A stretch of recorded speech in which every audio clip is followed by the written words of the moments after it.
40 വർഷമായി കാർഷിക രംഗത്ത് സജീവമാണ് സുകുമാരൻ നായർ.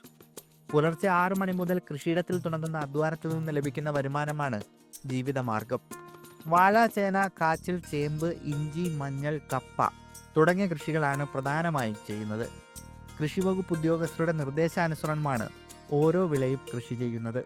40 കൊല്ലം കൊണ്ട് ചെയ്യുന്നു. ഇവിടെ ഇപ്പം 2 വർഷമായി കൃഷി ചെയ്യുന്നു. ഇവിടെ ഇഞ്ചി, മഞ്ഞൾ, ഏത്തവാഴ, ചേമ്പ്, ചേന, കാച്ചിൽ, മിക്കവാറും ഒരുവിധപ്പെട്ട എല്ലാ കൃഷികളും ഉണ്ട്. ഉദ്യോഗസ്ഥന്മാർ അവരുടെ പരമാവധി സഹായിക്കുന്നുണ്ട്. ഏത് സമയത്ത് നമ്മൾ വിളിച്ചാലും അവരതിൻ്റെ മാർഗ്ഗങ്ങൾ പറഞ്ഞു തരുകയും ഒക്കെ ചെയ്യുന്നുണ്ട്. മികച്ച കർഷകനുള്ള പുരസ്കാരം 2 തവണ ലഭിച്ചു. കർഷകർക്കുള്ള ക്ലാസുകൾ എടുക്കുന്നതിന് വരെ കൃഷിവകുപ്പ് ഇപ്പോൾ സുകുമാരൻ നായരെയാണ് സമീപിക്കുന്നത്. കാർഷിക ഉൽപ്പന്നങ്ങൾ വിപണിയിൽ നേരിട്ടെത്തിച്ച് വിൽക്കുന്നതിനാൽ മികച്ച വിലയും ലഭിക്കുന്നു. നഷ്ടത്തിന്റെ കണക്കുകൾ പറയുന്ന കർഷകർക്ക് സുകുമാരൻ നായർ ഒരു മാതൃകയാണ്. മണ്ണറിഞ്ഞു കൃഷി ചെയ്താൽ നഷ്ടം വരില്ലെന്ന് തെളിയിക്കുകയാണ് സുകുമാരൻ നായർ എന്ന ഈ മുതിർന്ന കർഷകൻ. മീഡിയ 1 പത്തനംതിട്ട.